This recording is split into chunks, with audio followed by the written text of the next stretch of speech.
Apa hukum membaca surah Yasin 3 kali dan sholat nisfu Sya'ban?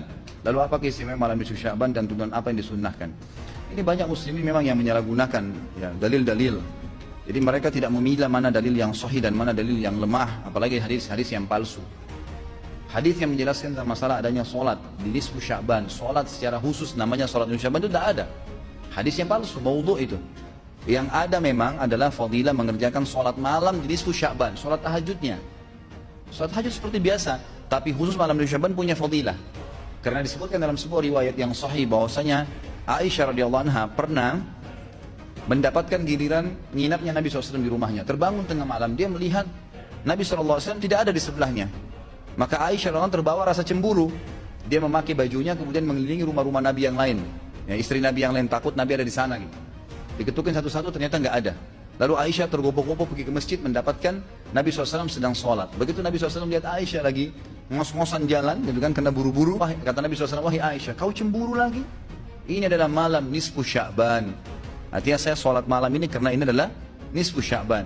Ini hadis yang sahih, gitu kan? Dan memang dianjurkan oleh para ulama, mereka mendirikan sholat malam di malam nisfu Sya'ban itu sholat tahajudnya. Tidak ada sholat khusus namanya malam nisfu Sya'ban. Di siang harinya dianjurkan seseorang berpuasa. Karena Nabi SAW memang berbanyak puasa.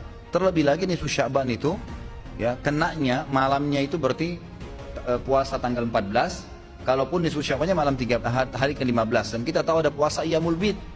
Ada 13, 14 dan 15. Itu kita dianjurkan puasa 3 hari. Kan gitu. Tapi tidak diniatkan khusus puasa nisfu Sya'ban. Khusus puasa itu. Karena memang secara umum Nabi SAW puasa sebulan penuh. Di bulan Sya'ban. Kalau masalah membaca surah Yasin, ini tidak asing lagi kalau di Indonesia. Semua harus surah Yasin. Pindah rumah Yasin, orang mati Yasin, semua Yasin. Ditanya dalilnya, nggak ada dalil, gitu kan. Hanya karena surah Yasin dikatakan jantungnya Quran.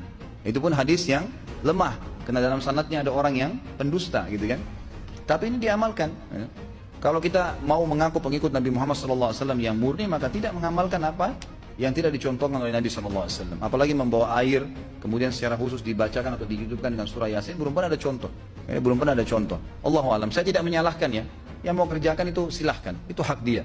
Tapi saya pribadi menyarankan, apalagi jemaah yang ikut dengan pengajian saya atau yang mendengarkan ceramah kita, murnikan ibadah kembali kepada Nabi SAW. Nabi SAW tidak menghembuskan nafas terakhir, kecuali sudah mengajarkan semua yang kita butuhkan. Jadi tidak perlu ditambah. Kalau kita tambah seperti kita sedang mengatakan, maaf Rasulullah saya lebih paham daripada anda.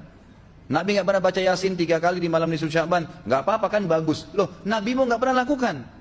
Nabi yang terima dari langit wahyu, nggak pernah lakukan, nggak apa-apa. Berarti sama saja anda bilang, maaf Rasulullah saya lebih ngerti. Yang itu. Ini keliru, nggak boleh. Yang itu. Jangan tambah-tambah agama, biarkan dalam keadaan murni. Sedangkan murni saya sudah banyak sekali yang kita bengkalekan, apalagi kalau ditambah-tambah.